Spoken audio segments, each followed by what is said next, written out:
길을 걷다가 간혹 사람들이 많이 줄을 서 있는 가게를 본 적이 있습니다. 자, 여러분도 보신 적이 있습니까?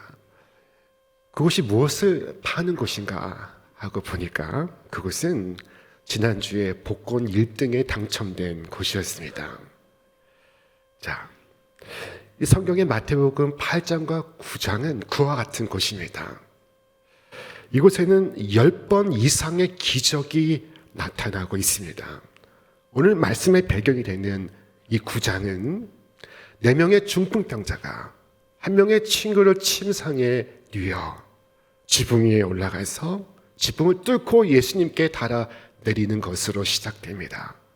예수님께서는 그들의 믿음을 보시고 그의 죄의 용서와 질병의 치유를 선언하십니다. 그리고 어린 소녀가 죽어 누워 있습니다. 소녀의 아버지는 주님께 와서 간청을 합니다. 그리하여 아버지의 그 요청대로 소녀가 있는 곳으로 가고 있습니다. 그런데 한 이름 없는 여인이 슬며시 주님 뒤로 와서 주님의 옷자락을 붙잡았습니다. 그 순간이었습니다. 주님의 치료의 능력이 그 옷자락을 타고 그녀에게 흘러 들어갔습니다. 그녀는 혈루병으로부터 치유를 받게 되었습니다. 물론 그 후 예수님께서 죽은 소녀에게 나아가서 그 아이의 손을 잡으시고 소녀야 일어나라 말씀하셨습니다. 아이가 자리에서 일어나고 있었습니다. 그리고 맹인들이 예수님께 다가와 보게 해달라고 청했습니다. 그때 예수님께서 그들에게 시력을 허락하셨습니다. 자, 예수님은 치료하시고 또 치료하십니다. 그의 충만하신 능력은 소진되지 않습니다. 예수님께서는 복을 주시고 또 주시고 또 주시고 그리고 이전과 똑같이 복을 주실 수 있는 충만한 능력을 간직하고 계십니다. 여러분, 최근에 누군가 은혜를 받았다는 이야기를 들은 적 있습니까? 그렇다면 여러분도 주께 나아가십시오. 나 때문에 예수님께서 힘드실 것이라는 생각은 아예 하지를 마십시오. 주님은 거듭 복을 주실 수 있습니다. 그러므로 주님께 나아가 아뢰시기 바랍니다. 주님, 주께서 은혜의 소나기를 내려주셨다는 소식 듣고 왔습니다. 저에게도 은혜의 빗방울을 내려주시옵소서. 그와 같은 마음이었을까요? 이 9장의 마지막에 귀신 들려 말 못하는 이가 예수님께로 나왔습니다. 자, 그러나 예수님의 치유가 얼마나 빨리 진행이 되었는지, 그 치유가 어떻게 일어나는지 알 수 없을 정도였습니다. 주님 앞에 서게 되니 사탄의 권세가 순식간에 끝이 나고 말았습니다. 귀신이 그 말 못하는 사람으로부터 달아나 버렸습니다. 마치 빛이 많이 어둠이 빛의 속도로 도망가는 것과 같습니다. 만약 예수님께서 귀신을 달래는 것이라면 귀신은 언제든 다시 돌아올 수 있습니다. 그러나 주께서 오셔서 행하신 것은 귀신을 달래신 것이 아니라 귀신을 추방하신 것이었습니다. 자, 주께서 오신 목적은 이것입니다. 하나님의 아들이 나타나신 것은 마귀의 일을 멸하려 하심이라. 귀신은 그러므로 돌아올 수가 없습니다. 왜냐하면 그를 쫓아내신 이가 그 집에 거하시기 때문입니다. 그러나 지키신 이가 없다면 어떻게 되겠습니까? 자, 귀신은 거기 누구 없습니까? 라고 물을 것입니다. 그리고 대답하는 이가 없으면 그 문지방과 문설주를 바라볼 것입니다. 만약 예수님을 모신 집이라면 그곳에 그리스도의 보혈의 흔적이 있을 것입니다. 그러나 그곳에 어떠한 예수님의 흔적도 없다면, 그리고 구주께서 그곳에 계시지 않는다면, 그렇다면 귀신은 그곳이야말로 자기에게 가장 적합한 곳이라고 생각할 것입니다. 그리고 이런 일이 벌어집니다. 우리 같이 읽겠습니다. 이에 가서 저보다 더 악한 귀신 7을 데리고 들어가서 거하니 그 사람의 나중 형편이 전보다 더 심하게 되느니라. 마음의 집을 청소하고 수리하는 것 중요합니다. 그러나 더 중요한 것은 내 마음에 참 주를 모시는 것입니다. 돌을 닦고 내면을 수양하는 것 중요합니다. 그러나 더 중요한 것은 내 집에 주를 모시는 것입니다. 청소하고 수리하는 것만으로는 부족합니다. 꾸미고 장식하는 것은 소용이 없습니다. 예수님이 내 삶의 주인 되지 않으시면 당장 귀신이 나갔을지라도, 당장 귀신을 지금은 달랠지라도 이전보다 상태가 더 악화되고 더 끔찍한 상태로 돌아가고 말 것입니다. 자, 병은 발병보다 재발이 무서운 법입니다. 오늘 우리가 사탄의 권세에서 구원받는 것은, 어둠의 힘에서 건져냄을 받는 것은 더 강한 자가 강한 자를 결박하고 무력화시키기 때문입니다. 그러므로 우리는 귀신이 쫓겨나간 것으로 만족하지 아니하고 예수님을 나와 내 집의 주인으로 모셔야 합니다. 나를 그리스도의 영으로 채워야 하는 것입니다. 우리는 우리 심령의 상태를 빈 상태로 두지 말아야 합니다. 어떤 종교는 자기를 비우라고 가르치고 있습니다. 그러나 우리가 믿는 도는 이 비움을 목적으로 하지 않습니다.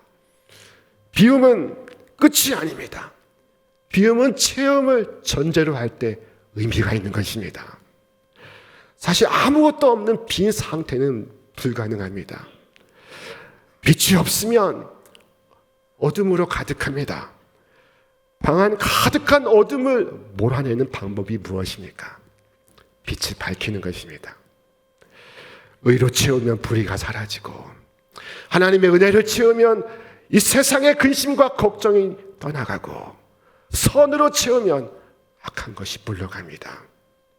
여러분 가정에 더 강하신 분을 초대하시기 바랍니다. 오직 예수만 섬기는 집이라고 문패를 달아 거시기 바랍니다. 빛 대신 주님을 내 집에 모시기 바랍니다. 빛 대신 주님을 내 안에 모실 수 있기 바랍니다. 그리하여 귀신이 활개치는 빈집의 우환을 다시는 겪지 않기를 바랍니다. 그래 마침내 귀신에 사로잡혀 말을 못하던 그가 죽기로 인도되었으며 그는 그 즉시 혀가 풀려 말을 하게 되었습니다. 그는 무슨 말을 했을까요? 그의 첫 마디는 무엇이었을까요? 그는 하나님을 찬송하지 않았겠습니까? 하나님의 능력과 하나님의 사랑과 하나님의 은혜를 노래하지 않았겠습니까? 가장 깊이 감사를 표현할 수 있는 단어가 있다면 그는 그 단어를 사용했을 것입니다. 여러분, 하나님의 은혜가 내게 임하면 기이한 변화가 일어납니다. 하나님을 노래합니다. 하나님을 찬송합니다. 주의 사랑을 찬미합니다. 저는 언젠가 이 부부 학교에 참석하고 남편이 그리스도를 영접하고 눈물로 자기 죄를 생각하고 흐느껴 우는 것을 보았습니다. 뚝뚝 눈물을 흘립니다. 그전에는 그 입에 욕설과 저주가 가득했습니다. 그의 삶이 무질서했습니다. 그러나 그가 지금 놀라운 말을 하고 있습니다. 그 하나님을 찬양합니다. 하나님의 은혜를 노래합니다. 하나님의 사랑을 찬미하고 있습니다. 그는 깊은 감사를 표현하고 있습니다. 오늘 본문의 말씀과 똑같습니다. 귀신이 쫓겨나고 말 못하는 사람이 말하거늘 무리가 놀랍게 여겨 이르되 이스라엘 가운데서 이런 일을 본 적이 없다. 이런 일을 본 적이 없다고 했습니다. 이런 일을 상상하지 못했다고 했습니다. 이런 일을 꿈꾸지 못했다고 했습니다. 주님께서 이런 일을 하시고 있습니다. 주께서 하시는 일이 여러분을 놀랍게 하기를 바랍니다. 그래서 이렇게 말하게 될 수 있기 바랍니다. 주님, 이런 일이 일어나다니 저는 이런 일을 생각도 못했습니다. 여러분에게도 어려운 사정이 있으십니까? 여러분의 케이스는 아주 힘든 케이스입니까? 그러나 구주께서 여러분을 구원하실 수 있습니다. 주님께서 구하실 수 있습니다. 주를 믿으시기 바랍니다. 목사님, 제 경우에는 구원을 받을 수 있으리라 생각하지 않습니다. 왜냐하면 그런 일을 본 적이 없기 때문입니다. 여러분이 어떻게 그걸 아십니까? 여러분보다 더 심했던 어떤 사람도 구원을 받았습니다. 오늘 말씀 속에서도 귀신에 억눌려 말을 못하던 이가 가슴이 트이고 입이 풀려 하나님을 찬양하고 있지 않습니까? 자, 내 경우만은 특별하기 때문에 가망이 없다고 생각하는 것이니까 주께서 하실 수 없다는 말, 그 거짓말을 믿지 마십시오. 주께는 어려운 일이 없습니다. 여러분의 사례는 하나님의 은혜를 드러내는 증거가 될 것입니다. 죄인 중에 괴수였던, 바랄 수 없었던 이 사도 바울은 이렇게 고백했습니다. 죄가 더한 곳에 은혜가 더욱 넘쳤나니. 천국에는 수많은 사람들이 하나님을 찬양하고 있습니다. 선지자 이사야는 말했습니다. 광야와 메마른 땅이 기뻐하며 사막이 백합화같이 피어 즐거워하며 무성하게 피어 기쁜 노래로 즐거워하며 레바논의 영광과 갈멜과 사론의 아름다움을 얻을 것이다. 그때 맹인의 눈이 밝을 것이며 못 듣는 사람의 귀가 열릴 것이며 그때 저는 자는 사슴같이 뛸 것이며 말 못하는 자의 혀는 노래하리니 이는 광야에서 물이 솟겠고 사막에서 시내가 흐를 것임이라. 여러분, 이런 일을 본 적이 있습니까? 이와 같은 일이 일어나는 것을 보셨습니까? 하나님은 이러한 일을 행하는 분이십니다. 바로는 분을 참지 못하고 병거와 마병을 동원해서 이스라엘 백성을 추격했습니다. 자, 이스라엘 백성은 지금 홍해 바다 앞에 섰습니다. 뒤에는 바로의 군대가 쫓아오고 있습니다. 이스라엘 백성들은 절망했습니다. 그때 하나님께서 그들에게 말씀하셨습니다. 너희는 가만히 서서 내가 하는 일을 보라. 그리고 홍해가 갈라졌습니다. 저들은 메마른 땅같이 홍해 바다를 건너갔습니다. 그리고 쫓아오던 바로의 군대는 홍해 바다에 사나운 풍랑에 휩쓸려 몰살되고 말았습니다. 찾을 수가 없었습니다. 바로의 군대가 일시에 사라져 버렸습니다. 어둠이 물러가듯 그렇게 사라져 버렸습니다. 이스라엘 백성은 주님을 찬양했습니다. 주님, 주의 길이 내가 알지 못하였던 바다에 있었고 주의 곧은 길이 큰 물에 있었으나 주의 발자취를 우리는 알 수 없었나이다. 사랑하는 여러분, 이것이 바로 우리 하나님께서 우리에게 행하시는 일입니다. 주님은 반복해서 말씀하셨습니다. 우리 함께 읽겠습니다. 보라, 내가 새 일을 행하리니 이제 나타낼 것이라. 너희가 그것을 알지 못하겠느냐? 반드시 내가 광야의 길을 사막의 강을 내리니 장차 들짐승 곧 승냥이와 타조도 나를 존경할 것은 내가 광야의 물을 사막의 강들을 내어 내 백성 내가 택한 자에게 마시게 할 것입니다.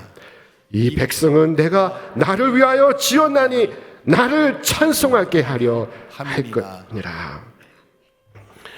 이보다 더 분명하고 선명하고 실감 있는 말씀이 어디 있습니까? 오늘 여러분 가운데 무거운 짐을 짊어지고 오신 분이 있습니까? 큰 근심과 염려를 가슴에 품고 있는 분이 계십니까? 어려운 일을 당하여 어떻게 해야 좋을지 몰라 하시는 분이 계십니까? 예전에 유행했던 말 가운데 이생망이라는 말이 있습니다. 이번 생은 망했다. 그러나 그렇지 않습니다. 망하지 않습니다. 주님께서 새 일을 행하시겠다고 하지 않으셨습니까? 광야가 약속의 땅이 되겠다고 하지 않으셨습니까? 광야에 길을 내시고 사막에 강을 내어 내 백성, 내가 택한 자녀들에게 마시게 하겠다고 말씀하지 않으셨습니까? 이런 일이 내게도 일어날 수 있습니다. 이런 일이 내게 일어났다고 반드시 고백하게 될 것입니다. 귀신 들려 말을 못하던 이가 예수님을 망해서 망하기는커녕 흥하게 되었습니다. 그는 온전히 회복하게 되었습니다. 그는 가슴을 펴고 떳떳하게 살게 되었습니다. 예수를 만나기 전과 이후가 완전히 달라졌습니다. 주님의 빛이 들어오는 그 순간 그는 무기력에서 벗어났습니다. 구원은 아무 자격 없는 이에게 베푸시는 하나님의 선물입니다. 그는 당당하게 자기 인생을 살 수 있게 되었습니다. 여러분의 소망은 내가 무엇을 할 수 있느냐에 달려있지 않습니다. 스스로를 구원하기 위하여 여러분은 할 일이 아무것도 없습니다. 하나님이 어떤 사람을 구원하시는 것은 그의 선 때문이 아닙니다. 여러분이 아무리 약하다 해도 하나님은 여러분을 기꺼이 사랑하시고 용서하시고 품어주시고 영접하시고 당신의 자녀로 받아들이십니다. 누구든지 그를 믿는 자는 구원을 받으며 그의 죄를 사함을 받습니다. 우리 말씀 같이 읽겠습니다. 그는 자기를 힘입어 하나님께 나아가는 자들을 온전히 구원하실 수 있으니.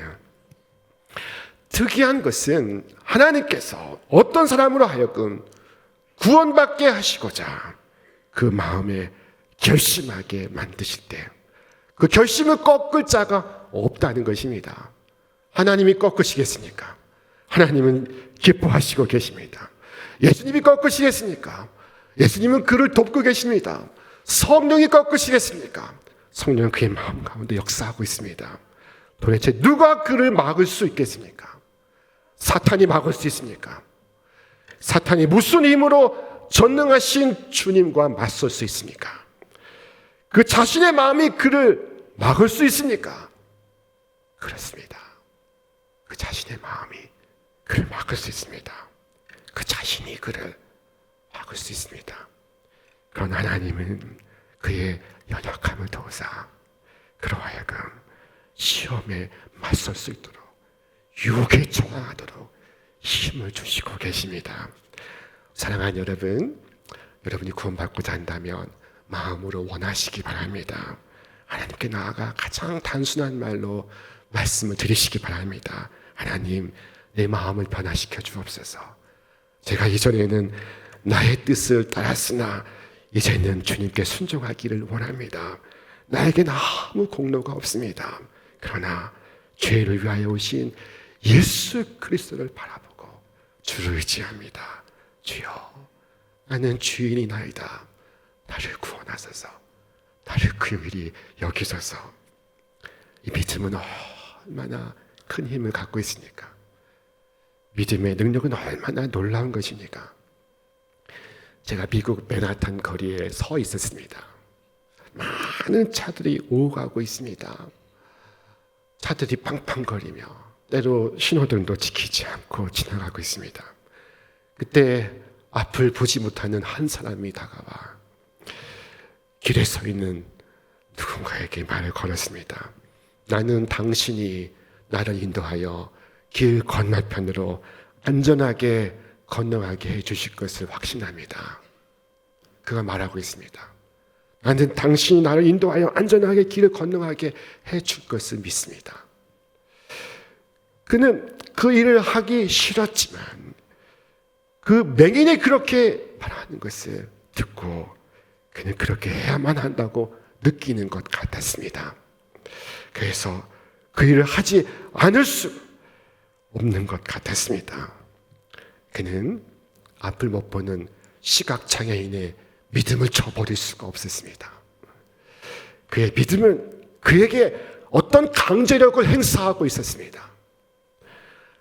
앞이 캄캄하신 여러분, 오늘 주님께 나아가 주의 옷을 붙잡고 말씀을 드리시기 바랍니다. 주님, 저는 주님께서 나를 저 평안의 땅으로 인도하여 주실 것을 믿습니다. 저는 주께서 그렇게 하실 것을 믿습니다. 저의 자녀를, 저의 가정을, 우리의 민족을 주께서 인도하여 주실 것을 믿습니다. 믿음은 강제력을 갖고 있습니다. 믿음에 힘이 있습니다. 주님께서 반드시 여러분을 꼭 붙들어 주실 것입니다. 믿음에는 강제력이 있습니다. 믿음에 힘이 있습니다. 사랑하는 여러분, 주님을 믿으시기 바랍니다. 주님은 여러분을 도우심으로 여러분에게서 찬송을 받으실 것입니다. 우리 민족의 장래에 대해서도 마찬가지입니다. 어떤 사람들은 우리 민족의 장래에 대해서 퍽 비관하는 사람이 있습니다. 그러나 그렇지 않습니다. 아무리 부족하여도 주님께서 새롭게 하실 것을 믿습니다. 믿음으로 주를 바라보시기 바랍니다. 어제나 오늘이나 영원토록 동일하신 주님, 주님께 우리 모든 문제에 대한 해답이 있습니다. 주님의 약속으로 오늘 우리의 인생과 우리의 사건을 바라보시기 바랍니다. 그리고 가장 큰 목소리로 구원하시는 주님을 찬송할 수 있기를 주님의 이름으로 축원합니다. 축원합니다.